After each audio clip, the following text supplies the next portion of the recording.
Hello and welcome to smart learning. আজকে আমরা Indian জিওগ্রাফির অত্যন্ত গুরুত্বপূর্ণ একটা অধ্যায় ইন্ডিয়ান ক্লাইমেট সম্পর্কে জানব।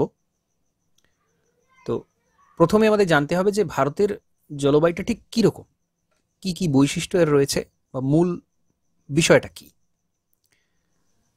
তো ভারত এশিয়ার সাথে উত্তর গোলার্ধে অবস্থিত, নিরক্ষরেখার বেশ কিছুটা উপরে উত্তর গোলার্ধে অবস্থিত এবং মাঝ বরাবর কর্কটক্রান্তি রেখা গিয়েছে, এবং এই অবস্থানটাই কিন্তু ভারতের জলবায়ুর প্রধান নিয়ন্ত্রক। কীরকম বৃষ্টিপাত হবে, কেমন টেম্পারেচার থাকবে সারা বছর ধরে, আরও অন্যান্য নানান ধরনের কতটা সূর্যের উত্তাপ আসবে, এই সমস্ত কিছু বিষয় নির্ভর করে। সব কিছু নিয়ে ভারতের এই জলবায়ুর বৈশিষ্ট্যটা কিন্তু ডিপেন্ড করছে। তো সবচেয়ে বেশি গুরুত্বপূর্ণ যেটা, সেটা হচ্ছে এর অবস্থানটা। এই যে ট্রপিক অফ ক্যান্সারের ওপর এটা অবস্থান করছে, অর্থাৎ যেটাকে আমরা কর্কটক্রান্তি বলছি, কর্কটক্রান্তি মাঝ বরাবর যেহেতু গিয়েছে, সেজন্য এর জলবায়ুর প্রকৃতিটা কিন্তু এর উপরে ডিপেন্ড করছে। তো হিমালয় পর্বত রয়েছে, হিমালয় পর্বতের অবস্থানও ভারতের জলবায়ু কেমন হবে সেটার এটা গুরুত্বপূর্ণ নির্ধারক। কারণ হিমালয় পর্বত রয়েছে বলেই দক্ষিণ পশ্চিম মৌসুমী বায়ুটা প্রবেশ করার পর হিমালয় বাধাপ্রাপ্ত হয়েই বৃষ্টিটা হয়, যেটা আমরা শৈলক্ষেপ বৃষ্টি বলি। পাহাড়ে বাধা পেল, তারপর সেটা পাহাড় বেয়ে উপরে উঠে গেল, উপরে উঠে গিয়ে মেঘ তৈরি হয়ে ঘনীভূত হয়ে বৃষ্টি হচ্ছে, যেটা শৈলক্ষেপ বৃষ্টি বলা হয়। তো হিমালয় পর্বত যদি না থাকতো তাহলে মৌসুমী বায়ু কিন্তু ভারতের উপর দিয়ে চলে গেলেও বৃষ্টি হতো না। তো হিমালয়ে একটা বিরাট বড় ভূমিকা দক্ষিণ পশ্চিম মৌসুমী বায়ুর ক্ষেত্রে হলো।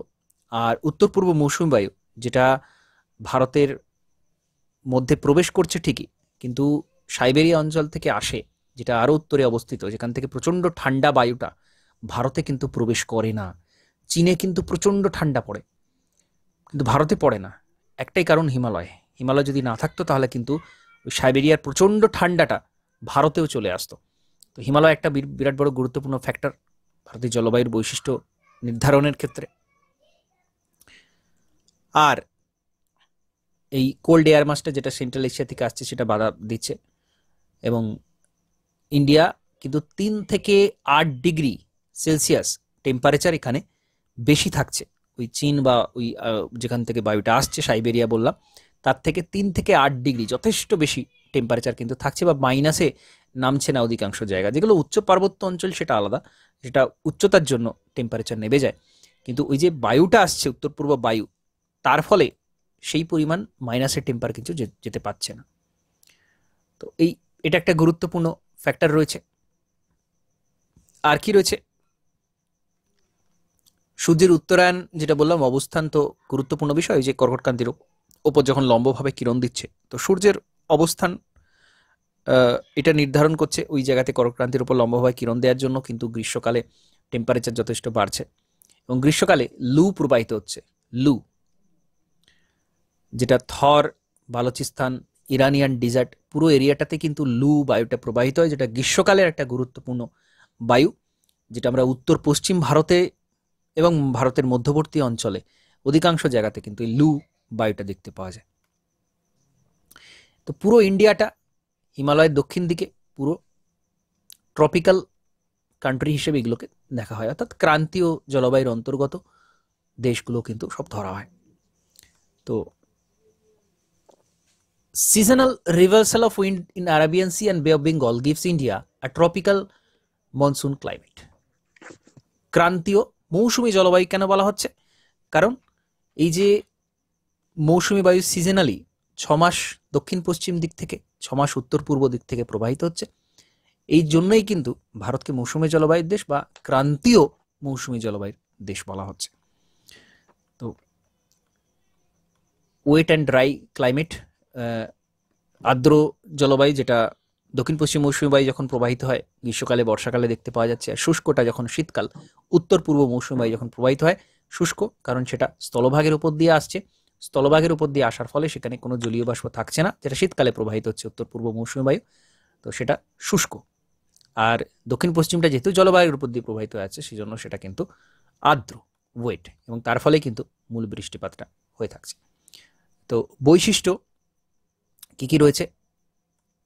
লোকেশন একটা গুরুত্বপূর্ণ বৈশিষ্ট্য নির্ধারক ফ্যাক্টর, কোন জায়গাতে অবস্থিত। অল্টিটিউড বা উচ্চতা একটা গুরুত্বপূর্ণ factor. Distance from the C একটা ফ্যাক্টর, সমুদ্র থেকে যে দূরত্ব যত হবে জলবায়ুর বৈশিষ্ট্য কিন্তু চেঞ্জ হয়ে যায়। সমুদ্রের কাছাকাছি হলে সেটা সমভাবাপন্ন হয়, যেটাকে আমরা বলি শীতকালে খুব বেশি শীত পড়ে না, গ্রীষ্মকালে খুব বেশি গরম পড়ে না, মধ্যবর্তী থাকে। আর যত বেশি দূরে অবস্থিত হয় তত চরম ভাবাপন্ন জলবায়ু আমরা বলে থাকি। প্রচণ্ড সেখানে কিন্তু গ্রীষ্মকালে গরমও পড়ে, আবার শীতকালে সেখানে শীতও বেশি থাকে। তো ডিস্টেন্স ফ্রম দ্য সি এটা খুব গুরুত্বপূর্ণ ফ্যাক্টর, সেই জলবায়ুটা কেমন হবে। আমরা খুব গুরুত্বপূর্ণ উদাহরণ দিতে পারি, দুটো উদাহরণ দেওয়া যেতে পারে। একটা হচ্ছে মুম্বাই যেহেতু আরব সাগরের একেবারে তীরে অবস্থিত, সেজন্য সেখানে কিন্তু খুব বেশি ঠান্ডা খুব বেশি গরম পড়ে না, বা সেখানে জলবায়ু কিন্তু অনেক বেশি পরিষ্কার, বা যেহেতু সমুদ্রের বায়ুটা আসে সেখানে দূষণ খুব একটা দেখতে পাওয়া যায় না, দিল্লির মতো নয়। দিল্লিটা অনেক দূরে, সমুদ্র থেকে অনেক বেশি দূরে, সেই জন্য এখানে শীতকালে প্রচুর ঠান্ডাও পড়ে, আবার গ্রীষ্মকালে প্রচুর গরমও পড়ে, এবং দূষণের পরিমাণটা একই কারণে। মূল কারণটা হচ্ছে সমুদ্র থেকে দূরত্ব হলে কেন সেখানে ঠান্ডা বা গরম বেশি পড়ছে। মূল কারণটা হচ্ছে সমুদ্র বায়ুটা দীর্ঘ পথ অতিক্রম করে আসছে, সেটা একটা অন্য বৈশিষ্ট্য সম্পন্ন বায়ু, যেটাকে আমরা এয়ার মাস বলছি, অন্য বৈশিষ্ট্য সম্পন্ন বায়ু। তো যার জন্য কি হচ্ছে, সেখানে খুব বেশি ঠান্ডা পড়ছে না, ওই যে বায়ুর একটা মিক্সিং হয়ে যাচ্ছে, সেখানে ঠান্ডা রয়েছে, ঠান্ডা বাতাস প্রবাহিত হচ্ছে, কিন্তু সমুদ্র থেকে একটা বায়ু প্রবাহিত হয়ে এসে সেখানে একটা মিক্সিং হয়ে যাচ্ছে, তার ফলে সেখানে খুব বেশি ঠান্ডা বা গরম পড়তে পারছে না। দিল্লিতে কি হচ্ছে, বাইরে থেকে বায়ু কিন্তু সেখানে খুব একটা প্রবেশ করতে পারছে না, এবং তার ফলে কিন্তু সেখানে ঠান্ডাও বেশি এবং গরমও কিন্তু একই সাথে বেশি হয়ে যাচ্ছে। তো এই ডিস্টেন্স ফ্রম দ্য সি এটা কিন্তু একটা গুরুত্বপূর্ণ ফ্যাক্টর। আর রিলিফ বা ভূপ্রকৃতি অবশ্যই একটা ফ্যাক্টর। উচ্চ ভূমিরূপ যেখানে থাকবে বা মালভূমি যেখানে থাকবে, পাহাড়ি অঞ্চল যেখানে থাকবে, সেখানে একরকম জলবায়ু হবে, আবার সমতল অঞ্চলে একরকম জলবায়ু হবে। তো এইগুলো সমস্ত ফ্যাক্টর। তো রেনফল, হ্যাঁ হ্যাঁ হ্যাঁ বলুন বলুন। ওই যেরকম দিল্লির উদাহরণটা দিলেন, মানে যেখানে হ্যাঁ সমুদ্রপৃষ্ঠ থেকে অনেকটা দূরে, হ্যাঁ যেখানে ওই সমুদ্রের বায়ুটা আসতে মানে বাধা হ্যাঁ হ্যাঁ পাচ্ছে, হ্যাঁ সেই জায়গাতে তাহলে ঠান্ডা বা গরমটা কি করে ইয়ে হচ্ছে? মানে সূর্যের তাপের জন্য তো গরম বুঝতে পারছি, কিন্তু হ্যাঁ। অধিক ঠান্ডাটা পড়ার কারণটা কি? দেখুন, ঠান্ডা যখন শীতকালে অ্যাকচুয়ালি উত্তর পূর্ব মৌসুমী বায়ু তো আসছে, তো উত্তর পূর্ব মৌসুমী বায়ুটা ঠান্ডা, যেটা সাইবেরিয়া অঞ্চল থেকে আসছে বললাম, যেটা মানে রাশিয়ার তো সাইবেরিয়া অঞ্চল রয়েছে, তো সেখানে রাশিয়া অঞ্চল থেকে পুরো ঠান্ডা, ওখানে উত্তর মেরু অঞ্চল থেকে অ্যাকচুয়ালি বায়ুটা আসছে। তো তার ফলে বায়ুটা অটোমেটিক কিন্তু ঠান্ডা, পুরো বায়ুটাই ঠান্ডা। তো সেটা সারা ভারতে যখন প্রবাহিত হচ্ছে উত্তর পূর্ব মৌসুমী বায়ু, সারা ভারতেই সেখানে ঠান্ডা পড়ছে বা শীতকাল আমরা বলে থাকছি। এইবার যেগুলো সমুদ্রের কাছাকাছি যে সমস্ত শহরগুলো রয়েছে বা যে সমস্ত স্থানগুলো রয়েছে, সেখানে কিন্তু অটোমেটিক্যালি সমুদ্রের আশপাশে একটা বায়ু অবশ্যই প্রবাহিত সেখানে হবে। তার ফলে কিছু সেখানে একটা বায়ুর মিক্সিং হচ্ছে, তার ফলে ওই ঠান্ডাটা কিন্তু অতটা সেখানে থাকছে না, বা ওই বায়ুর যে টেম্পারেচার সেটা কিন্তু একটা বায়ু থেকে অন্য বায়ুতে ট্রান্সফার হয়ে, যেটা তাপের পরিচলন, তাপ সেখানে কিন্তু ট্রান্সফার হয়ে দুটো মিক্সিং হয়ে যায়। তার ফলে অত বেশি সেখানে গরমও পড়ে না, ঠান্ডাও পড়ে না। তো উত্তর পূর্ব মৌসুমীটা নিজেই ঠান্ডা, যেটা দিল্লির উপর দিয়ে যখন প্রবাহিত হচ্ছে বা অন্যান্য সমুদ্র থেকে দূরবর্তী অঞ্চল দিয়ে প্রবাহিত হচ্ছে, যখন সেখানে অটোমেটিক্যালি ঠান্ডা পড়ছে, এবং সেখানে বায়ু মিক্সিং হতে পারছে না। সবচেয়ে বড় যে বিষয়টা, বায়ু মিক্সিং হতে পারছে না, অন্য যে বায়ুর বৈশিষ্ট্য, অন্য ধরনের যে বায়ুটা আসছে, সেটা সেটা যদি কিছুটা গরমও হয়, সেখানে কিন্তু মিক্সিং হচ্ছে না। যেটা অন্য জায়গা থেকে বায়ু সমুদ্র অঞ্চলে সবচেয়ে বেশি প্রবাহিত হচ্ছে, কিন্তু স্থলভাগে কিন্তু সেই জায়গাতে খুব একটা সুযোগ নেই যে বায়ুটা মিক্সিং হবে। তো সেই জন্য দিল্লিতে কি হচ্ছে, শুধু উত্তর পূর্ব মৌসুমী বায়ুটাই প্রবাহিত হচ্ছে, ঠান্ডা, বেশি ঠান্ডা পড়ে যাচ্ছে। আর সমুদ্র অঞ্চলে মুম্বাই বা কলকাতা কিছুটা দূরে, তো একেবারে সমুদ্র উপকূল অঞ্চলে সমুদ্রের যে বায়ু, তার এফেক্টে সেখানে ঠান্ডাটা ওটা পড়তে দিচ্ছে না। কিন্তু দিল্লিতে সেরকম কোনো বায়ু নেই যে উত্তর পূর্ব মৌসুমী বায়ুর সাথে মিক্সিং হয়ে গিয়ে সেটাকে ঠান্ডাটা কিছুটা কমিয়ে দেবে, সেই সুযোগটা সেখানে নেই। বা দিল্লি শুধু কেন, আরও যে উদাহরণগুলো রয়েছে ভিতরে, সেখানে কিন্তু এই মিক্সিংয়ের জায়গাটা নেই, কারণ সেখানে শুধু উত্তর পূর্ব মৌসুমী বায়ু রয়েছে। তো সে কারণে যত বেশি ভিতরের দিকে যাব আমরা, সমুদ্র থেকে যত বেশি দূরে চলে যাব, তত বেশি সেখানে চরম ভাবাপন্ন জলবায়ু হবে। গরমের সময় প্রচুর গরম পড়বে, সেখানেও সেই মিক্সিংয়ের ব্যাপারটা আসছে না। আবার ঠান্ডাতেও অনেক বেশি ঠান্ডা পড়বে, কারণ সেখানে মিক্সিংয়ের ব্যাপারটা আসছে না। আর সমুদ্র অঞ্চলে বায়ু মানেই সেখানে সমুদ্রের একটা নিজস্ব যে বায়ু থাকে, সমুদ্রের উপর দিয়ে প্রবাহিত বায়ু, সেটা কিন্তু মিশে যাবে, মিশে গিয়ে সেটা কিন্তু টেম্পারেচারটা অনেক মানে কন্ট্রোল করবে, বা খুব বেশি ঠান্ডাটা পড়বে না, আবার খুব বেশি গরমটাও পড়বে না। ওকে, আশা করছি বোঝা গেছে। ঠিক আছে? হ্যাঁ স্যার। হ্যাঁ, ওকে। তো এরপর যে গুরুত্বপূর্ণ বৈশিষ্ট্যটা একেবারে প্রথমেই, সেটা হচ্ছে রেনফল। কতটা বৃষ্টিপাত এখানে হচ্ছে, কতটা বৃষ্টিপাত হচ্ছে সেটা খুব গুরুত্বপূর্ণ একটা বিষয়। এবং সারা ভারতে প্রচুর পরিমাণ বৃষ্টি হয়। আমরা যদি অন্যান্য দেশগুলো দেখি, সেখানে কিন্তু আমাদের আশপাশেই রয়েছে পাকিস্তান বা উত্তর পূর্ব দিকে যেগুলো আফগানিস্তান, সেখানে কিন্তু খুব একটা বৃষ্টি হয় না, শুষ্ক অঞ্চল। কিন্তু ভারতে এত বৃষ্টি হচ্ছে, যেটাকে মৌসুমে বায়ুর দান বলা হয় যেতে পারে। কিন্তু পশ্চিম দিকে গেলে আমরা দেখব থর ডেজার্ট রয়েছে বা লাদাখ, সেটা কিন্তু আবার শুষ্ক অঞ্চল। তো সেখানে কিন্তু বৃষ্টিপাত খুব একটা হচ্ছে না। তো মৌসিনরাম চেরাপুঞ্জি, এই জায়গাতে কিন্তু সবচেয়ে বেশি, পৃথিবীর সবচেয়ে বেশি বৃষ্টিপাত হচ্ছে। কেন হচ্ছে আমি একটু কারণটা বলে নিই। কারণ ভারতের মানচিত্রটা আমরা যদি দেখি, এখানে আমি মানচিত্রটা, আচ্ছা আমি যেই ড্র করছি এটা কি দেখা যাচ্ছে? হ্যালো, আমি যে ড্র করছি স্ক্রিনে, এটা কি দেখা যাচ্ছে? বা আমি যে দাগ দিচ্ছি এটা দেখা যাচ্ছে? না স্যার। না স্যার, দেখা তো যাচ্ছে না, আমি তো দেখতে পাচ্ছি না। আচ্ছা আচ্ছা, এটা রেকর্ডেড সেশনে আমি চলে আসবে। আমি স্ক্রিনের ওপর করছি বলে সম্ভবত দেখা যাচ্ছে না। তো রেকর্ডেড সেশনে আমি এটা দেখিয়ে দেবো। তো এই যে ম্যাপটা আমরা দেখতে পাচ্ছি, এখানে হিমালয় রয়েছে উপরে, অরুণাচল প্রদেশ পর্যন্ত লম্বালম্বি প্রবাহিত। তারপরে অরুণাচল প্রদেশ থেকে একটা বাঁক নিয়েছে, বাঁক নিয়ে মায়ানমারের উপর দিয়ে সোজা চলে গেছে, যেটাকে আমরা সিনট্যাক্সিয়াল বেন্ড বলি। উত্তরেও কিছুটা বাঁক আছে, যেটা নাঙ্গা পর্বতের কাছে একটা বাঁক আছে। তো এম এর মতো পুরোটা দেখতে হয়, একটা এম অক্ষর ইংরাজিতে যেরকম, সেরকম এম এর দুটো মাথা যদি ধরি, তো সেরকম একটা সিনট্যাক্সিয়াল বেন্ড আছে। তার ফলে কি হচ্ছে, এই যে উত্তর পূর্ব দক্ষিণ পশ্চিম মৌসুমী বায়ুর যেটা বঙ্গোপসাগরীয় শাখা, সেটা বঙ্গোপসাগরীয় শাখাটা প্রবেশ করার পর ওই যে সিনট্যাক্সিয়াল বেন্ড, যে একটা কোণ তৈরি হচ্ছে, ওই কোণে কিন্তু একটা বাধাপ্রাপ্ত হয়ে যায়। বাধাপ্রাপ্ত হওয়ার ফলে কি প্রচুর বৃষ্টিটা কিন্তু এখানে ঘটায়। এই যে মৌসিনরাম অঞ্চল, চেরাপুঞ্জি অঞ্চল, শিলং, প্লেটো, ওই জায়গায় প্রচুর পরিমাণ বৃষ্টি হচ্ছে। তার কারণ কিন্তু এই হিমালয়ের সিনট্যাক্সিয়াল বেন্ড। হিমালয়ের সিনট্যাক্সিয়াল বেন্ডটা থাকছে বলেই এখানে কিন্তু বৃষ্টিটা অনেক অনেক বেশি হয়ে যাচ্ছে, ওখানে বাধাপ্রাপ্ত হচ্ছে প্রচুর পরিমাণ বৃষ্টি কিন্তু এই মৌসিনরাম চেরাপুঞ্জি অঞ্চলে আমরা দেখতে পাচ্ছি। আর তারপর ধীরে ধীরে বায়ুটা, ওখানে সবচেয়ে বেশি বৃষ্টি হলো, এবার আস্তে আস্তে আস্তে আস্তে পশ্চিম দিকে কিন্তু যায়। এবং এই কারণেই যত বেশি পশ্চিমে যাওয়া যায় তত কিন্তু বৃষ্টিটা কমতে থাকে। আমরা যদি দেখি, আমাদের পশ্চিমবঙ্গে যথেষ্ট পরিমাণ বৃষ্টি হচ্ছে, এবং তারপরে বিহারে কিছুটা কমলো, উত্তরপ্রদেশে কিছুটা কমলো, এরকম কমতে কমতে পাঞ্জাব, হরিয়ানা, রাজস্থান, এইসব জায়গাতে বৃষ্টি প্রায় হয় না। তো এটা কিন্তু কারণ একটা, যে এখানে বৃষ্টিটা হয়ে যাচ্ছে এই জায়গাতে, ধীরে ধীরে পশ্চিম দিকে যত এগোচ্ছে তত কিন্তু বৃষ্টির পরিমাণটা আরও বেশি কমতে থাকছে। তো এই বিষয়টা গুরুত্বপূর্ণ। Ganga delta, coastal plane, Orissa যথেষ্ট পরিমাণ রেনফল এখানে কিন্তু পাচ্ছে। আগস্টে পরে এটা কিন্তু সবচেয়ে বেশি হচ্ছে, জুলাই নাগাদে, জুন নাগাদই ঢুকে যাচ্ছে। তো তারপরে কিন্তু বৃষ্টিটা প্রচুর পরিমাণ হয়। গোয়া, হায়দ্রাবাদ, পাটনা, এখানে কিন্তু মোটামুটি রেনফল এখানে হয়। আচ্ছা, এখানে চিত্রটা আমরা দেখতে পাচ্ছি, শৈলক্ষেপ বৃষ্টিটা কীভাবে হয় দেখানো রয়েছে, যেটা পাহাড়, এখানে পাহাড়ের অবস্থানটা উঁচু রয়েছে আমরা দেখতে পাচ্ছি, এবং বায়ুটা আসার পর পাহাড়ে ধাক্কা খেয়ে উপরে চলে গেল, উপরে গিয়ে ঘনীভূত হয়ে মেঘ তৈরি হলো, তারপরে এটা বৃষ্টি হয়, যেটা আমরা শৈলক্ষেপ বৃষ্টি বলেই থাকি। যেটা আমি প্রথমেই বললাম যে হিমালয় পর্বত আছে বলেই এখানে কিন্তু শৈলক্ষেপ বৃষ্টিটা হতে পারছে, নাহলে কিন্তু বৃষ্টি হতো না। আমাদের ভারতের উপর দিয়ে দক্ষিণ পশ্চিম মৌসুমী বায়ু কিন্তু চলে যেত ভারতের উপর দিয়ে, কিন্তু বৃষ্টি হতো না। হিমালয় আছে বলে বৃষ্টিটা হচ্ছে। তো রেইনফল বিষয়টা বললাম। এবার টেম্পারেচারটা কি হয়, ডিউরিনাল বিভিন্ন ভেরিয়েশন দেখতে পাওয়া যায় টেম্পারেচারে। গ্রীষ্মকালে অনেক বেশি পরিমাণ টেম্পারেচার থাকে, শীতকালে যথেষ্ট পরিমাণ কমে যায়। এবং হিমালয়ের একটা অবদান রয়েছে শীতকালে খুব বেশি তাপমাত্রা না কমার, সেটাও বললাম। এবং কোস্টাল এরিয়া থেকে যত বেশি দূরে হবে টেম্পারেচার কিন্তু তত বেশি গ্রীষ্মকালে বাড়বে। আর কোস্টাল এরিয়ার কাছাকাছি যত, সেটা কিন্তু কন্ট্রোলে থাকবে, তত বেশি বাড়তে পারবে না।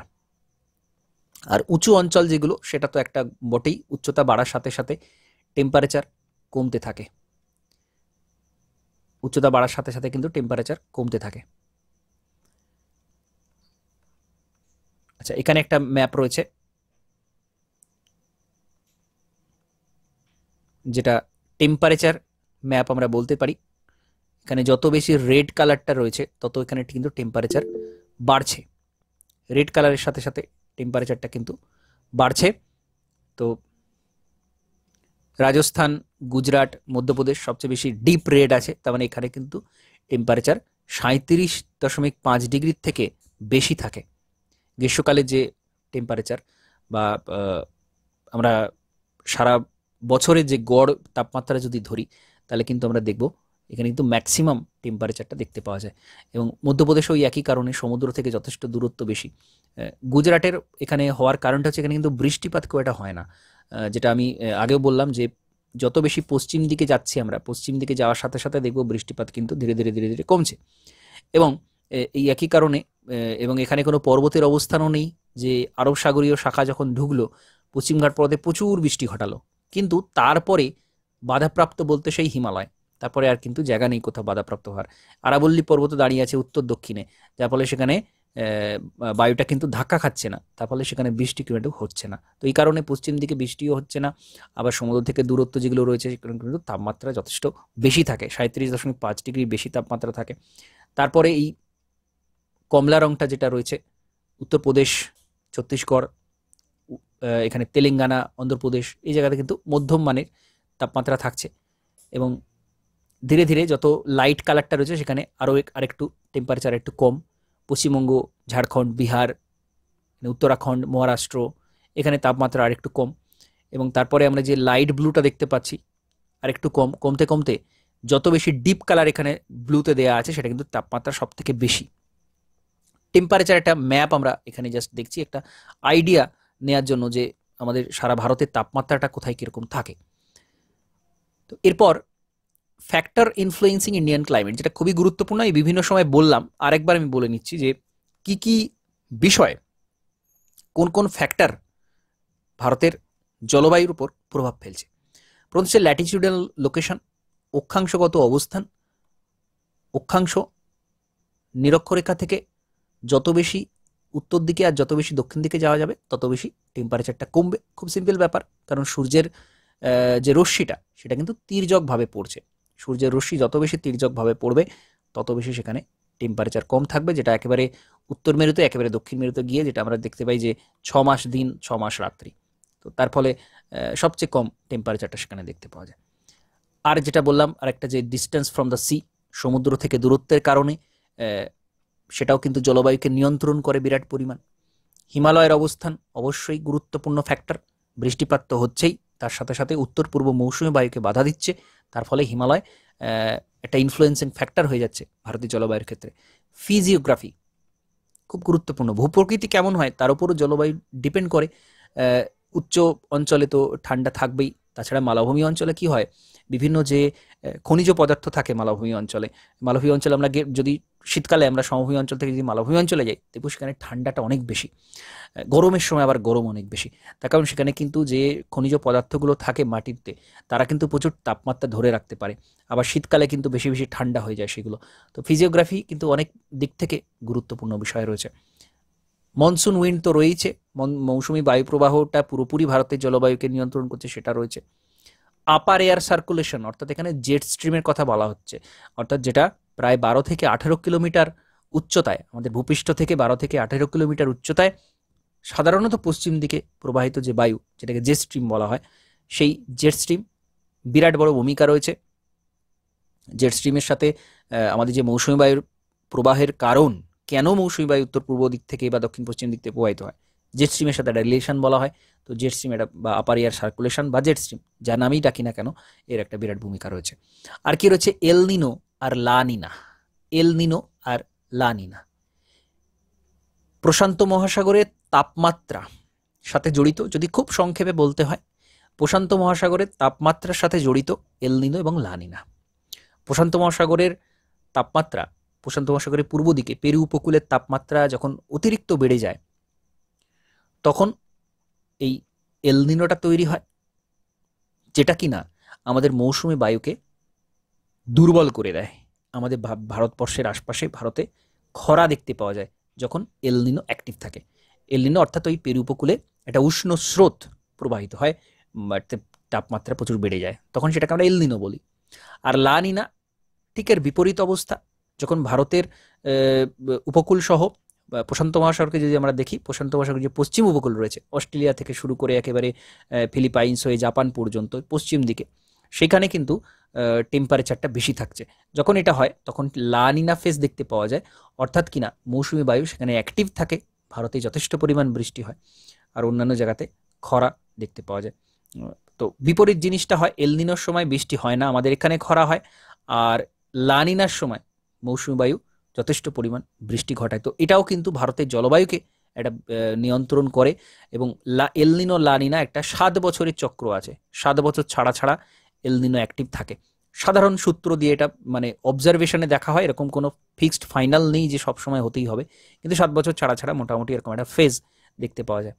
তো এল নিনো লা নিনা সংক্ষেপে যদি বলতে হয় এই বিষয়টা। আর কি হচ্ছে ট্রপিক্যাল সাইক্লোন আর ওয়েস্টার্ন ডিস্টারবেন্স, ক্রান্তীয় যে ঘূর্ণিঝড় আমরা দেখে থাকি বা দেখছি, এখনো পর্যন্ত পর্যায়ে চলছে, প্রচুর ঘূর্ণিঝড় আসছে। তো এই যে ঘূর্ণিঝড় তৈরি হয় আমাদের বঙ্গোপসাগরে সবচেয়ে বেশি তৈরি হয়, আরব সাগরেও তৈরি হয়, কিন্তু সংখ্যাটা কম। এটাও কিন্তু জলবায়ুর একটা বড় নিয়ন্ত্রক হিসেবে কাজ করে থাকে। যত বেশি ঘূর্ণিঝড় হবে তত বেশি কিন্তু আর্দ্রতা বাড়বে এবং বৃষ্টিপাতের পরিমাণ অনেক পরিমাণে বেড়ে যায়, এবং এক জায়গাতে কোথাও বৃষ্টি বেশি হয়ে যাচ্ছে, আবার অন্য জায়গাতে কিন্তু তখন খরা তৈরি হয়ে যায়। তো ট্রপিক্যাল সাইক্লোনের বিরাট বড় ভূমিকা রয়েছে। আর কি হচ্ছে ওয়েস্টার্ন ডিস্টারবেন্স, পশ্চিমী ঝঞ্ঝা কি হয়, ভূমধ্যসাগর থেকে একটা বায়ু, ভূমধ্যসাগরীয় অঞ্চল থেকে একটা বায়ু, জলীয় বাষ্পপূর্ণ বায়ু, সেটা ভারতের পশ্চিম দিক দিয়ে প্রবেশ করে, অর্থাৎ ওই পাঞ্জাব হরিয়ানা ওই অঞ্চল দিয়ে ভারতে ঢোকে, শীতকালে ঢোকে।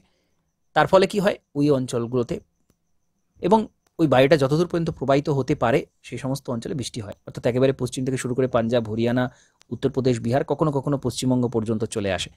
এবং এই যে শীতকালে বৃষ্টি হয় এবং পশ্চিম দিক থেকে, ভূমধ্যসাগরের দিক থেকে, ভারতেরও পশ্চিম দিক থেকে প্রবাহিত হয়ে আসে, এই জন্য এটাকে বলা হচ্ছে ওয়েস্টার্ন ডিস্টারবেন্স বা পশ্চিমী ঝঞ্ঝা। তো এর কারণে কিন্তু শীতকালে বৃষ্টি হয় ভারতের পশ্চিম দিক থেকে শুরু করে, যে জায়গার উপর দিয়ে প্রবাহিত হয় সেখানে সেখানে বৃষ্টিটা হয়। আচ্ছা, তারপর ল্যাটিচিউডাল লোকেশন। তো প্রথমে যে বিষয়টা এলো সেটা ডিটেলসে ব্যাখ্যা করা আছে, যে আমাদের যে ভারতের যে এক্সটেনশন, ভারতের মূল ভূখণ্ড যদি দেখি তাহলে 8 ডিগ্রি থেকে 37 ডিগ্রি উত্তর পর্যন্ত ভারত বিস্তৃত, যেটা উত্তর গোলার্ধে পড়ছে। ট্রপিক অফ ক্যান্সার বা ক্রান্তীয় যে কর্কটক্রান্তি রেখা, সেটা ভারতের একেবারে মাঝ বরাবর গেছে। তো এই জন্য কিন্তু ভারত উষ্ণমণ্ডলীয় দেশ হিসেবেই পরিচিত, এবং এই লুটা প্রবাহিত হচ্ছে গ্রীষ্মকালে, যেটা প্রচণ্ড টেম্পারেচার বেশি এবং একেবারে শুষ্ক, জলীয় বাষ্প থাকেই না। তো সেই যে লু, সেটা ভয়ানক একটা বায়ু প্রবাহ, মানুষ অসুস্থ হয়ে যায় এই বায়ু প্রবাহের ফলে।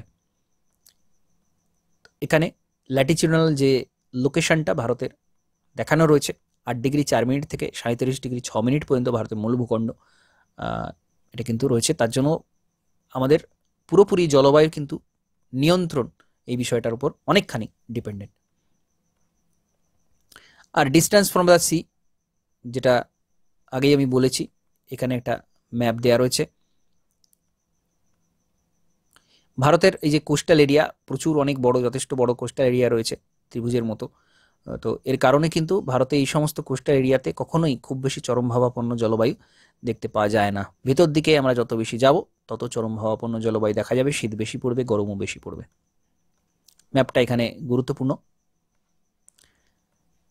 আর হিমালয়ের বিষয়টা তো বললামই, শৈলক্ষেপ বৃষ্টির বিষয়টা আরও একবার এখানে দেখানো রয়েছে।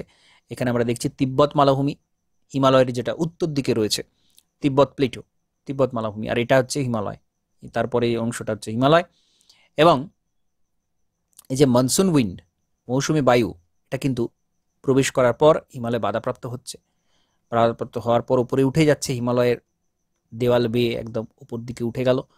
উপরে ওঠা মানেই জলীয়বাষ্পপূর্ণ বায়ু, উপরে ওঠা মানেই ঠান্ডা বাড়বে, ঠান্ডা হয়ে যাবে বায়ুটা, ঠান্ডা হতে হতে একটা সময় ঘনীভূত হবে, ঘনীভূত হয়ে মেঘ তৈরি হবে, মেঘ তৈরির পর কিন্তু এখানে বৃষ্টিটাও হবে। তো এই শৈলক্ষেপ বৃষ্টিটা হয়ে থাকে পুরো দক্ষিণ পশ্চিম মৌসুমী বায়ুটা কিন্তু পুরো শৈলক্ষেপ বৃষ্টির কারণেই হয়ে থাকে, পুরো সারা ভারতে এই বৃষ্টিটা কিন্তু হয়ে থাকে।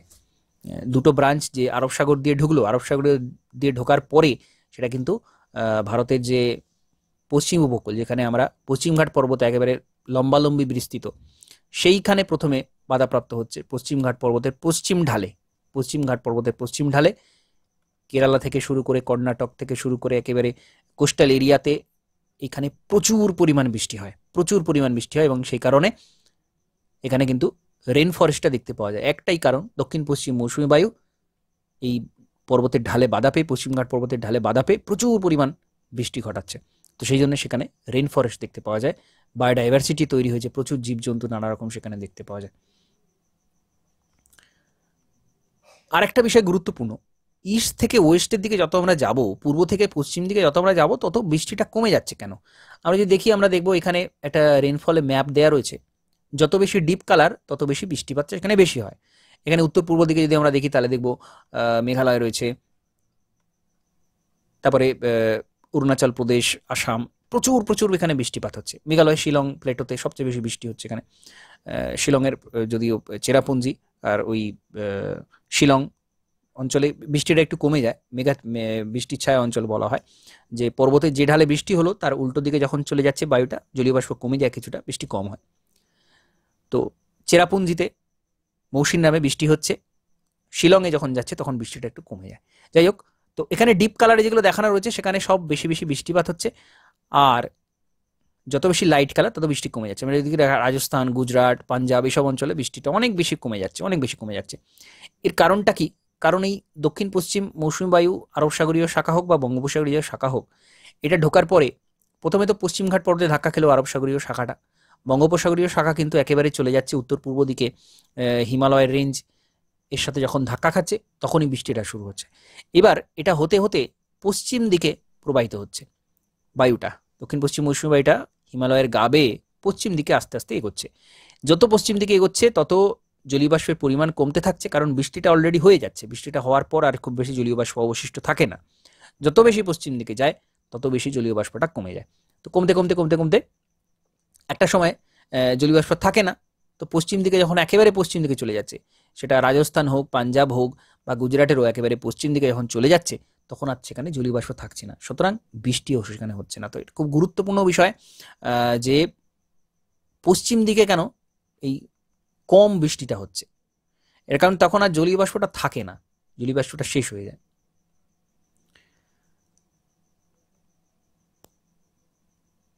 আচ্ছা, পাঞ্জাবে আবার বৃষ্টি হয় শীতকালে, পাঞ্জাব হরিয়ানাতে যেটা আমরা দেখলাম, ওয়েস্টার্ন ডিস্টারবেন্সের কারণে কিন্তু এখানে বৃষ্টিটা হয়। তো রাজস্থানের মতো মরুভূমি হয়ে যায়নি, তার একটা কারণ কিন্তু এই পশ্চিমী ঝঞ্ঝা। যে হরিয়ানা, পাঞ্জাব এরা কেন রাজস্থানের মতো মরুভূমি হয়ে যায়নি, এখানেও তো বৃষ্টি কম হচ্ছে। মরুভূমি হয়ে যায়নি কেন? কারণ ওয়েস্টার্ন ডিস্টারবেন্সের সময় এখানে বৃষ্টি হয়। আর একটা কারণ হচ্ছে ইরিগেশন, যথেষ্ট সেচ কাজ এখানে হয়, প্রচুর খাল কাটা হয়েছে যেগুলো দিয়ে প্রচুর পরিমাণ সেচ কাজ হয়, যার জন্য এখানে কৃষিকাজটা যথেষ্ট ভালো হয়। পাঞ্জাবেতে বা হরিয়ানাতে এখানে কিন্তু কৃষিকাজ খুব ভালো হয় এবং হেক্টর প্রতি উৎপাদন অনেক বেশি সেচ কাজের জন্য। আর পশ্চিমী ঝঞ্ঝা একটা ভূমিকা রয়েছে এখানে, পুরোপুরি খরা অঞ্চল না হওয়ার একটা ভূমিকা রয়েছে। ইন্ডিয়ান ক্লাইমেটের ফিজিওগ্রাফি খুব গুরুত্বপূর্ণ এই বিষয়টা। কিছু কিছু অংশ দক্ষিণ ভারতে যদি আমরা দেখি তাহলে দেখব কিছু কিছু অংশ সেখানে সেমি এরিড, পুরোপুরি শুষ্ক নয়, কিছুটা শুষ্ক অঞ্চলের। তো এখানে কেন এরকম হয়েছে? এটা রেন শ্যাডো অঞ্চলে অবস্থিত, অর্থাৎ যেটা আমি বলছিলাম যে বৃষ্টির ছায়া অঞ্চল। পশ্চিমঘাট পর্বতে প্রচুর পরিমাণ বৃষ্টি হয়ে গেল, পশ্চিমঘাট পর্বতে প্রচুর পরিমাণ বৃষ্টি হয়ে গেল, তারপর যখন পূর্ব দিকে যাচ্ছে, পশ্চিমঘাট পর্বতের পূর্ব দিকে যাচ্ছে, অর্থাৎ এই দক্ষিণাত্য মালভূমিতে প্রবেশ করছে, তখন সেখানে আর জলীয় বাষ্পটা সেই পরিমাণ থাকছে না, কিছুটা থাকছে। তো যতটা থাকছে ততটাই বৃষ্টি হচ্ছে, তারপরে কিন্তু খুব একটা বৃষ্টি আর এখানে হচ্ছে না। এই কারণটা গুরুত্বপূর্ণ।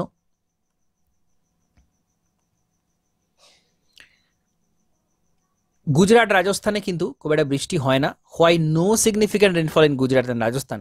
Explain the formation of Thar desert. তো থর ডেজার্ট তৈরি হয়েছে গুজরাট, রাজস্থানে যথেষ্ট বৃষ্টি না হওয়ার একটা কারণ তো এটা পশ্চিম দিকে অবস্থিত, যখন যাচ্ছে সেখানে বায়ু, সেখানে জলীয়বাষ্প থাকছে না। কিন্তু আরেকটা কারণ হচ্ছে এখানে বায়ু প্রবাহিত হলেও আরব সাগরীয় শাখা তো কিছুটা গুজরাটের উপর দিয়েও যায়, তাহলে সেখানে বৃষ্টি হয় না কেন? তার কারণ এখানে বাধাপ্রাপ্ত হওয়ার কিছু নেই, বাধাপ্রাপ্ত হওয়ার কিছু নেই, তার ফলে সেখান দিয়ে বায়ু চলে গেলেও বৃষ্টি সেখানে আর হচ্ছে না। তো এটা একটা অন্যতম কারণ। গুজরাট, রাজস্থান কিন্তু ডেজার্ট তৈরি হয়েছে এই কারণে। আর চেরাপুঞ্জি, মৌসিনরামে যে প্রচুর বৃষ্টি হয় তার কারণ যেটা বললাম, ওই যে হিমালয়ের সিনট্যাক্সিয়াল বেন্ড রয়েছে, বাঁকটা রয়েছে, তার ফলে এখানে বঙ্গোপসাগরীয় শাখা যখনই ঢুকে যাচ্ছে, ঢোকার পরে আর সেটা কিন্তু অন্য জায়গায় উড়ে চলে যেতে পারছে না, বেরিয়ে যেতে পারছে না। তো ওই বাঁকের জন্য একটা কোণ তৈরি হচ্ছে, সবচেয়ে বেশি বৃষ্টি সেখানে হয়ে যাচ্ছে, তারপর সেটা আস্তে আস্তে পশ্চিম দিকে এগোচ্ছে। তো সেই জন্য মৌসুমীরাম চেরাপুঞ্জি অঞ্চলে সবচেয়ে বেশি বৃষ্টিটা হয়। আর মনসুন উইন্ড যদি আমরা দেখি, ইন্ডিয়ান ক্লাইমেটের মনসুন উইন্ড আর ইন্ডিয়ান ক্লাইমেটের রিলেশন তো রয়েছে, মৌসুমী বায়ুর দান বলা হয়, বা ভারতের জলবায়ুকেই পুরোপুরি মৌসুমী জলবায়ু। তো মৌসুমী যে পর্যায়গুলো রয়েছে, সাডেন অনসেট বা হঠাৎ আগমন বলা হয়, মনসুন ব্রাস্টও বলা হয়। এরকম প্রশ্ন জিজ্ঞাসা করা হয় যে মনসুন ব্রাস্টটা কি জিনিস। হঠাৎ করে একটা প্রচণ্ড গরম আবহাওয়া থেকে তারপরে হঠাৎ করে প্রচুর পরিমাণ বৃষ্টি শুরু হয়ে যাচ্ছে, এই বিষয়টাকে বলা হচ্ছে মনসুন ব্রাস্ট, সাডেন অনসেট। তারপরে গ্র্যাজুয়াল প্রোগ্রেস, গ্র্যাজুয়াল রিট্রিট। তো ধীরে ধীরে ধীরে ধীরে এটা ছড়িয়ে পড়ে, তারপরে আস্তে আস্তে পশ্চাৎ অপসারণ করে, রিট্রিটমেন্ট হয়। আর সিজনাল রিভার্সাল অফ উইন্ড, এটা একটা বৈশিষ্ট্য যে রিভার্সাল অর্থাৎ বিপরীত, 6 মাস দক্ষিণ পশ্চিম দিক থেকে, 6 মাস উত্তর পূর্ব দিক থেকে। এখানে চিত্র দেখানো রয়েছে উত্তর পূর্ব এবং দক্ষিণ পশ্চিম দিক থেকে, যেটা আমরা আগেও দেখেছি। আর লু প্রবাহের এই যে অবস্থান, এটা খুব গুরুত্বপূর্ণ একটা ম্যাপ দেওয়া রয়েছে, কতটা এলাকাতে লু প্রবাহিত হয় গ্রীষ্মকালে। আমরা দেখছি এখানে বর্গাকারে, আয়তাকারে একেবারে রাজস্থান, গুজরাট, এখানে পাঞ্জাবের কিছুটা অংশ, উত্তরাখণ্ডের কিছুটা অংশ, পার্বত্য অঞ্চলটা বাদ দিয়ে, আর মধ্যভাগে একেবারে পুরো মধ্যপ্রদেশের মধ্য উপর দিয়ে উত্তরপ্রদেশ, বিহার, এই সমস্ত অঞ্চলে কিন্তু লু প্রবাহিত হয়। কালবৈশাখীটা পশ্চিমবঙ্গের উপর, এখানে চিত্রে দেখা যাচ্ছে পশ্চিমবঙ্গের উপর কালবৈশাখী রয়েছে। আর আসামে এই যে কালবৈশাখী, এটাকে আসামে বলা হচ্ছে বরদৈছলা, বরদৈছলা আসামে। একইভাবে ওই বৃষ্টিটাই চেরি ব্লুজুম বলা হচ্ছে কেরালা, কর্ণাটকের এই অংশে। কর্ণাটকে মূলত এটাকে বলা হচ্ছে ম্যাঙ্গো শাওয়ার। গ্রীষ্মকালের পর যেটা বৃষ্টিপাত যেটা হয়, এখানে কিন্তু প্রত্যেকটা নামগুলো গুরুত্বপূর্ণ।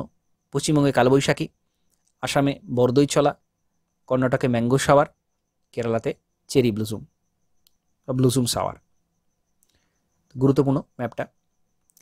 আর জেট স্ট্রিমের সাথে আমি একটু আগে বলছিলাম যে জেট স্ট্রিমের সাথে খুব একটা গুরুত্বপূর্ণ সম্পর্ক রয়েছে মৌসুমী বায়ু প্রবাহের। তো সেজন্য জেট স্ট্রিমটা গুরুত্বপূর্ণ একটা ফ্যাক্টর, যে সাবট্রপিক্যাল জেট স্ট্রিম, সাবট্রপিক্যাল জোনে থাকে। তো সাবট্রপিক্যাল জেট স্ট্রিম এবং ওয়েস্টার্ন ডিস্টারবেন্সের সাথে একটা রিলেশন রয়েছে জেট স্ট্রিমের। যখন শীতকাল থাকে, শীতকালের সময় ওয়েস্টার্লি জেট স্ট্রিমটা শীতকালে হয়, পশ্চিম দিক থেকে একটা জেট বায়ু আসে। এখানে যেমন আমরা দেখতে পাচ্ছি ম্যাপে ভারতটা দেখানো রয়েছে, আমি একটু বড় করে এটা দেখাচ্ছি। এখানে দেখা যাচ্ছে ভারতের উপর দিয়ে বায়ুটা পশ্চিম দিক থেকে প্রবাহিত হচ্ছে, এটা পশ্চিম দিক থেকে সাবট্রপিক্যাল ওয়েস্টার্লি জেট যেটাকে বলা হয়, পশ্চিম দিক থেকে এই জেট যেটা আসে, পশ্চিমা জেট বায়ু যেটাকে আমরা বলি, ক্রান্তীয় পশ্চিমা জেট বায়ু। এটা কি হয়, শীতকালে ভারতের উপর দিয়ে প্রবাহিত হচ্ছে এবং হিমালয় বাধাপ্রাপ্ত হয়ে হিমালয় থেকে এটা কিন্তু নিচের দিকে নামে। নিচের দিকে নামার পর এটা উত্তর পূর্ব দিকে কিছুটা ঘুরে যায় এবং ভারতের উপর দিয়ে উত্তর পূর্ব মৌসুমী বায়ু হিসেবে প্রবাহিত হয়।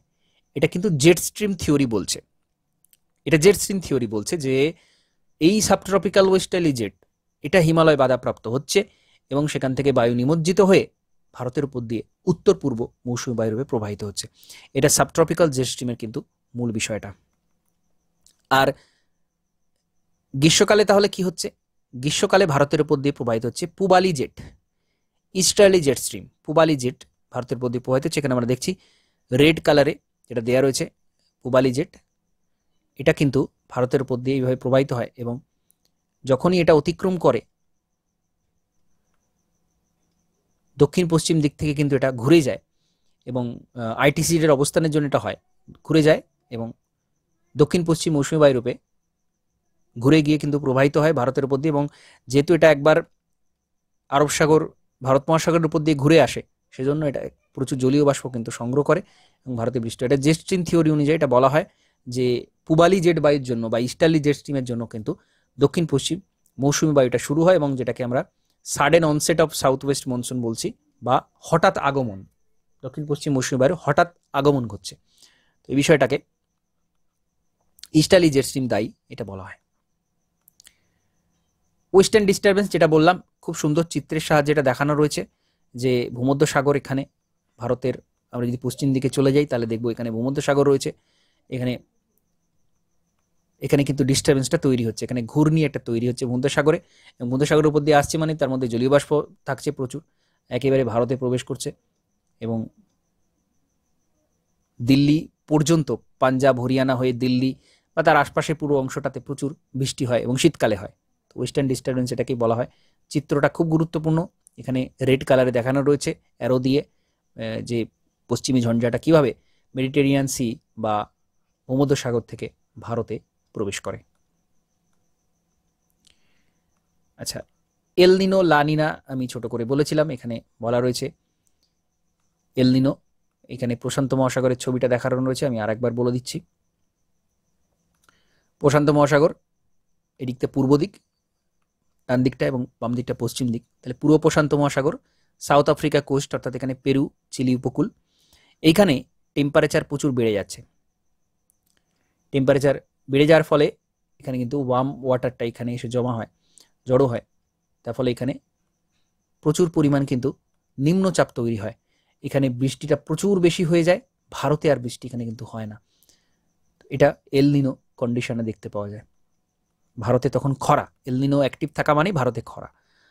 আর ঠিক বিপরীত অবস্থাটা অস্ট্রেলিয়া, পাপুয়া নিউগিনি, তারপর এখানে ফিলিপাইন্স, জাপান, এসব অঞ্চলটাতে লো প্রেশার বেশি থাকছে, এখানে গরম বেশি থাকছে, এইখানে বেশি বৃষ্টি হচ্ছে, এবং ভারতের সহ, ভারতের পুরো অংশটা সহ এখানে বেশি বৃষ্টি হচ্ছে। এবং সাউথ আফ্রিকার যে কোস্ট, যেটা আমরা এল নিনোর সময় দেখলাম বৃষ্টি হচ্ছিল, সেখানে বৃষ্টি হচ্ছে না, সেখানে খরা তৈরি হচ্ছে।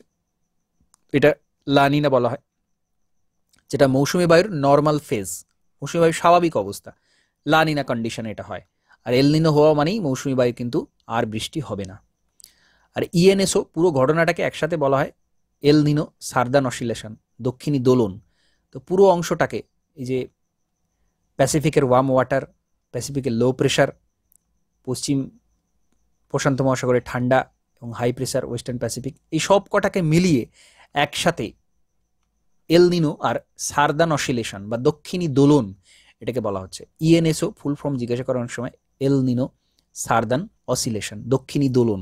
তো যেহেতু এটা দক্ষিণ অঞ্চলে হচ্ছে, দক্ষিণ প্রশান্ত মহাসাগরে মূলত হচ্ছে, সেটা দক্ষিণ দোলন বলা হচ্ছে। সবকটা ঘটনাকে একসাথে মিলিয়ে ইএনএসও বা এল নিনো সার্দান অসিলেশন এখানে বলা হয়। এখানে সমুদ্রের নিচে একটা থার্মোক্লাইন, একটা ঢাল তৈরি হয় টেম্পারেচারে, সেটা এখানে দেখানো রয়েছে যে সমুদ্রের উপরে তো আমরা দেখছি হাই প্রেশার লো প্রেশার হচ্ছে, তাহলে সমুদ্রের নিচেতেও কিন্তু তাপমাত্রার একটা পরিবর্তন লক্ষ্য করা যায় জলের উপরে, তো সেটা এখানে দেখানো রয়েছে চিত্রের মাধ্যমে। তো এখানে ভারতীয় জলবায়ুর মূল বিষয়গুলো আলোচনা করলাম, কেন কি কি বিষয়ে ভারতীয় জলবায়ুকে নিয়ন্ত্রণ করে, মানচিত্র রয়েছে বা অন্যান্য আরও বিভিন্ন রকম ঘটনা, সব কিছু এখানে আলোচনা করেছি। আশা করছি এটা বোঝা গেছে। আমি আরেকবার জিজ্ঞাসা করব, এখানে কোনো প্রশ্ন থাকলে ভারতীয় জলবায়ু সংক্রান্ত যে কোনো প্রশ্ন জিজ্ঞাসা করতে পারো, আমি এখানে উত্তর দেবো এগুলো।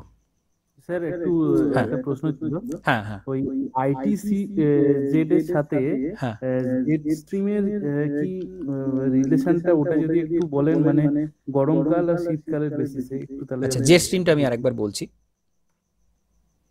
জেড স্ট্রিমের সঙ্গে আইটিসি সিজেড এর একটু হ্যাঁ, আইটিসিটা অ্যাকচুয়ালি ইন্টারটপিক্যাল কনভার্জেন্স জোন, যেটা দুটো বায়ু যখন এসে মিলছে, মানে আয়ন বায়ু প্রবাহিত হচ্ছে। তো আমরা যদি দেখি, এই যে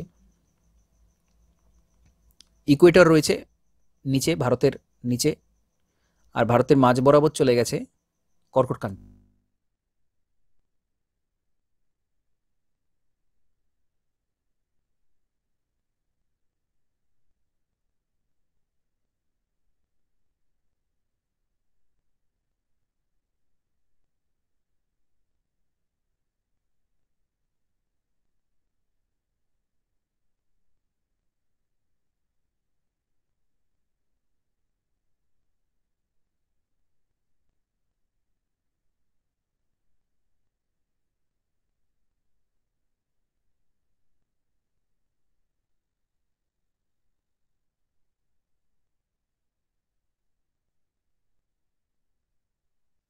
স্যার কিছু শোনা যাচ্ছে না।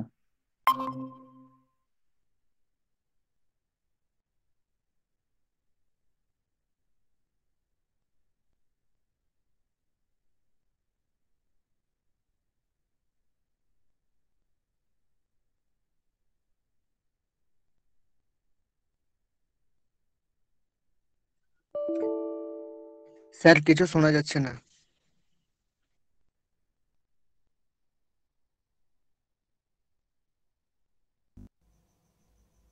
হ্যালো, এবার শোনা যাচ্ছে? Hello, hello, hello. হ্যাঁ, হ্যাঁ শুনতে পাচ্ছি। ওকে, হ্যাঁ, ঠিক আছে। তো এই যে আইটিসিজেডটা সূর্যের অবস্থান পরিবর্তনের সাথে সাথে আইটিসিজেডটা স্থান পরিবর্তন করছে। আমি বুঝতে পারছিলাম না কতটা শোনা গেছে। তো আইটিসিজেড এর অবস্থান পরিবর্তনটা বোঝা গেছে সূর্যের সাথে সাথে। Hello, hello. স্যার ওটা শোনা যায়নি স্যার, একবার যদি। আচ্ছা, আচ্ছা, এখান থেকে স্যার আবার শোনা যাচ্ছে, এর আগে একটা শোনা যাচ্ছিল না। আচ্ছা, আচ্ছা, ঠিক আছে, ঠিক আছে, আমি আরেকবার বলছি। আইটিজেড মানে হচ্ছে ইন্টারটপিক্যাল কনভার্জেন্স জোন। সূর্য যেখানে লম্বভাবে কিরণ দিচ্ছে, মানে ইকুয়েটর বরাবর, সেখানে কি হচ্ছে, আয়ন বায়ু, উত্তর পূর্ব আয়ন বায়ু আর দক্ষিণ পূর্ব আয়ন বায়ু এসে মিলিত হওয়ার ফলে কনভার্জেন্স, এই কারণে বলা হচ্ছে দুটো ধাক্কা খাচ্ছে একটা জায়গাতে, তো কনভার্জেন্স সেটা। তো সেটা এসে ওপর দিকে উঠে যায়, যেটাকে আমরা ইন্টারট্রপিক্যাল কনভার্জেন্স জোন বলে থাকি। এবার সূর্য যখন উত্তর দিকে লম্বভাবে কিরণ দিচ্ছে তখন এটা কিন্তু উপর দিকে সরে যায়, আর যখন নিচের দিকে লম্বভাবে কিরণ দিচ্ছে, মানে একটু যখন দক্ষিণায়ন হচ্ছে, কিছুটা নিচে সরে যাচ্ছে, তো আইটিসির অবস্থানটাও কিন্তু সূর্যের সাথে সাথে, সূর্যের কিরণের সাথে সাথে আইটিসির অবস্থানটাও সরে যায়। এবার গ্রীষ্মকালে কি হচ্ছে, আইটিজেডটা চলে আসছে ভারতের উপরে মাঝ বরাবর কর্কটক্রান্তির ওপর চলে আসছে। ওকে, কর্কটক্রান্তির ওপর চলে আসছে। এইবার এখানে কি হচ্ছে, যখনই পূবালি জেট বায়ুটা শুরু হচ্ছে, পূবালির জেট বায়ু যখনই শুরু হচ্ছে, একই সাথে কিন্তু আয়ন বায়ুর প্রবাহটাও চলছে। আয়ন বায়ু সারা বছর প্রবাহিত হয়। তো আয়ন বায়ু প্রবাহিত কি হচ্ছে, যেটা তো উত্তর গোলার্ধে, যখনই এটা প্রবাহিত হচ্ছে এর সাথে আয়ন বায়ুর সাথে মিলে এটা কিন্তু দক্ষিণ পশ্চিম দিকে ঘুরে যায়। পূবালি বায়ুটাই আসছে, আসার পর কিন্তু আয়ন বায়ুর সাথে মিলে এটা আইটিসির উপর কিন্তু ভিত্তি করে এটা হচ্ছে। বিষয়টা বোঝার বিষয় রয়েছে, কোরিওলিস ফোর্স এর সাথে জড়িত। মানে যেটা বলা হয় যে উত্তর দিকে ডান দিকে বেঁকে বায়ুটা প্রবাহিত হয়, আর দক্ষিণ গোলার্ধে বাম দিকে প্রবাহিত হয়। এটা কিন্তু বায়ু প্রবাহের নিয়মের মধ্যে পড়ে একটা, কোরিওলিস ফোর্সের যে বিষয়টা, সেটার কারণে এটা হয়ে থাকে। এবার আইটিসি যখনই উপরে সরে যাচ্ছে তখনই কিন্তু আয়ন বায়ুর প্রবাহটাও উপর দিকে শিফট হয়ে যাচ্ছে। তার ফলে কি হচ্ছে, পূবালি বায়ু এর সাথে মিলে কিছুটা ডান দিকে বেঁকে প্রবাহিত হচ্ছে, এবং ডান দিকে বেঁকে প্রবাহিত হওয়ার মানেটাই হচ্ছে আরব সাগরের উপর দিয়ে ঘুরে আবার ভারতে প্রবেশ করছে। তার ফলে এখানে জলীয় বাষ্পটা নিয়ে আবার এখানে ঢুকে পড়ছে। তো এই যে শিফটিংটা হয়, এই যে ঘুরে কেন প্রবাহিত হচ্ছে, এই ঘুরে প্রবাহিত হওয়ার কারণ হচ্ছে, ডান দিকে বেঁকে যাওয়ার কারণ হচ্ছে এই কোরিওলিস ফোর্স, এবং যেহেতু আইটিসি একটা উপর দিকে চলে গেছে, আয়ন বায়ুও যেহেতু পূর্ব দিকে ঘুরে প্রবাহিত হচ্ছে, সে কারণে এখানে ডান দিকে ঘুরে যাচ্ছে। ওকে, এই রুলটা মনে রাখতে হবে যে উত্তর গোলার্ধে বায়ুটা কিন্তু ডান দিকে বেঁকে প্রবাহিত হয়। উত্তর গোলার্ধে যখনই বায়ু প্রবাহে কিছুটা ডান দিকে বেঁকে যায়, আর দক্ষিণ গোলার্ধে যখন বায়ু প্রবাহে তখন কিছুটা বাঁদিকে বেঁকে যায়। তো ডান দিকে বেঁকে যাচ্ছে, এই পূবালি বায়ুটা ভারতের উপর দিয়ে প্রবাহিত হচ্ছে, হওয়ার পর যেহেতু আইটিসি একটা উপর দিকে অবস্থান করছে, সেই জন্য প্রবাহিত হওয়ার সময় আয়ন বায়ুর সাথে মিলে এটা কিছুটা ডান দিকে ঘুরে যাচ্ছে, এবং ডান দিকে ঘুরে যাচ্ছে বলেই আরব সাগর থেকে আবার জলীয় বাষ্প নিয়ে ঘুরে সেটা আবার ভারতে প্রবেশ করছে। তো এই কারণে এই গ্রীষ্মকালে কিন্তু পূবালি জেট বায়ুটা প্রবাহিত হয়, এবং ওই দক্ষিণ পশ্চিম মৌসুমী বায়ুটা সূত্রপাত তখনই হয় যখন আরব সাগর দিয়ে ঘুরে এটা ভারতে প্রবেশ করছে। একই ঘটনা বঙ্গোপসাগরে হচ্ছে, কারণ শুধু তো ওই জায়গার উপর দিয়ে প্রবাহিত হচ্ছে না, পুরো ভারতের উপমহাদেশের উপর দিয়ে প্রবাহিত হচ্ছে। তো যখনই এই বঙ্গোপসাগর দিয়ে ঘুরে আবার জলীয় বাষ্প সংগ্রহ করে এটা পূর্ব দিকে প্রবাহিত হচ্ছে, তখনই কিন্তু জলীয় বাষ্প সংগ্রহের কারণের ফলে ভারতের উপর আবার বৃষ্টিটা হচ্ছে। ওকে, বোঝা গেছে? এর সাথে ওই রুলটা জড়িত রয়েছে, ওই যে ডান দিকে ঘুরে যাওয়ার ব্যাপার রয়েছে, নিরক্ষরেখা অতিক্রমের পর ডান দিকে ঘুরে যাওয়ার ব্যাপার রয়েছে, বা উত্তর গোলার্ধে যখন প্রবাহিত হচ্ছে ডান দিকে ঘুরে প্রবাহিত হচ্ছে, এবং আইটিসি এর উপরে সরে যাওয়ার ফলে সেটা আয়ন বায়ুর সাথেও মিলিত হয়ে যাচ্ছে, যেটা পূর্ব দিকে প্রবাহিত হচ্ছে। তো এই দুটো কারণে কিন্তু এই গ্রীষ্মকালে দক্ষিণ পশ্চিম মৌসুমী বায়ু হিসেবে পূবালি বায়ুটা দক্ষিণ পশ্চিম মৌসুমী বায়ু হিসেবে প্রবাহিত হচ্ছে। ওকে, বোঝা গেছে? হ্যাঁ স্যার। ওকে, তো এই এই ইস্টার্লি জেটস আর ওয়েস্টার্লি জেটসটা আশা করছি বোঝা গেছে, নাকি আর একটু বলবো? ওয়েস্টার্লি জেটসটা বলবো? হ্যাঁ স্যার, একবার বলুন। হ্যাঁ, ওয়েস্টার্লি জেটস হচ্ছে ভারতের পশ্চিম দিক থেকে ওয়েস্টার্লি জেট, যেটা পশ্চিম দিক থেকে প্রবাহিত হয় বলেই ওয়েস্টার্লি বলা হয়, এবং উপক্রান্তীয় অঞ্চলের উপর দিয়ে, পুরোপুরি ক্রান্তীয় অঞ্চল নয়, উপক্রান্তীয় অঞ্চলের উপর দিয়ে প্রবাহিত, শোনো এর নাম হচ্ছে ওয়েস্টার্লি, সাবট্রপিক্যাল ওয়েস্টার্লি জেট। এবার এটা পশ্চিম দিক থেকে ভারতে আসছে এবং হিমালয়ের দক্ষিণ দিকে ঘুরে যাচ্ছে শীতকালে। এবার যখনই হিমালয়ের কাছ দিয়ে যাচ্ছে তখনই কিন্তু বায়ুটা নিমজ্জিত হচ্ছে, অর্থাৎ হিমালয় বাধাপ্রাপ্ত হয়েছে, সেটা নিচের দিকে নামছে। এবার নিচের দিকে নেমে এটা উত্তর পূর্ব দিক থেকে ঘুরে প্রবাহিত হয়। তো তার ফলে এটাকে উত্তর পূর্ব মৌসুমী বায়ু বলা হচ্ছে। এটাও কিন্তু ডান দিকে ঘুরেই প্রবাহিত হচ্ছে। অ্যাকচুয়ালি আমরা যদি দেখি প্রবাহের দিকটা, আমরা যদি এদিকে ঘুরে দাঁড়াই তাহলে আমরা দেখবো এটাও কিন্তু ডান দিকে ঘুরেই প্রবাহিত হচ্ছে।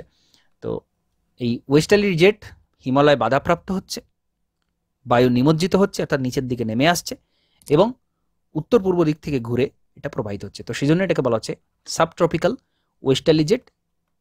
এই কারণে শীতকালটা আসছে। এটা কিন্তু পুরোপুরি জেস্টিন থিওরি বলছে। জেস্টিন থিওরি বলছে যে শীতকালটা আমাদের এই কারণে আসে, সাবট্রপিক্যাল ওয়েস্টার্লি জেট যেটা হিমালয়ে বাধাপ্রাপ্ত হয়ে প্রবাহিত হচ্ছে, সে কারণে শীতকালে আমরা উত্তর পূর্ব দিক থেকে দেখি যে বায়ুটা প্রবাহিত হয় জেট বায়ু নিমজ্জনের ফলে।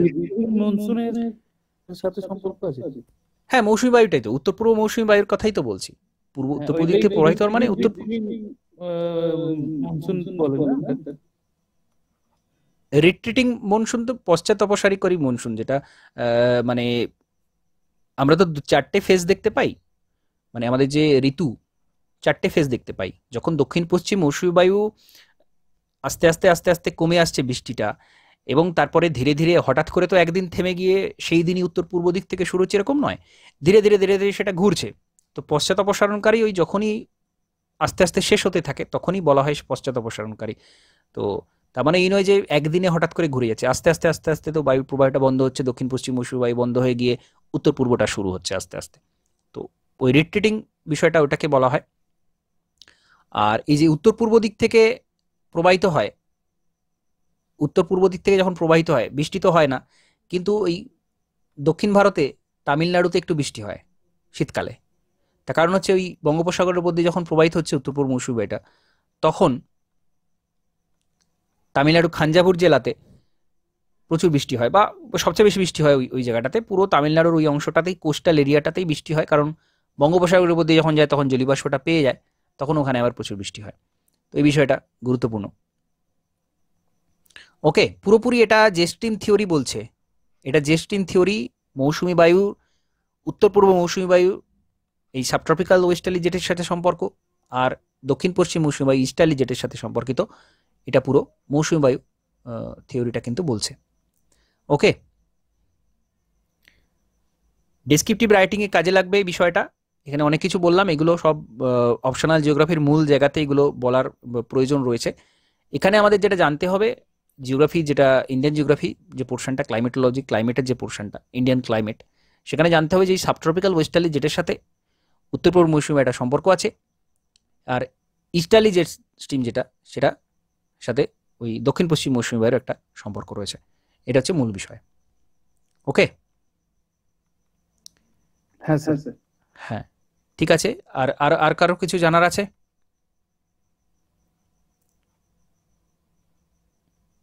খুব গুরুত্বপূর্ণ চ্যাপ্টার, সেখানে কিন্তু কিছু কনসেপ্টের ব্যাপার রয়েছে, যেহেতু কনসেপচুয়াল ক্ল্যারিটি থাকতে হবে, ইনফরমেশনের থেকে এখানে কনসেপ্টটা বেশি। ওকে, ঠিক আছে, তাহলে আমি এখানে কমপ্লিট করছি আজকের সেশনটা। নমস্কার, ধন্যবাদ।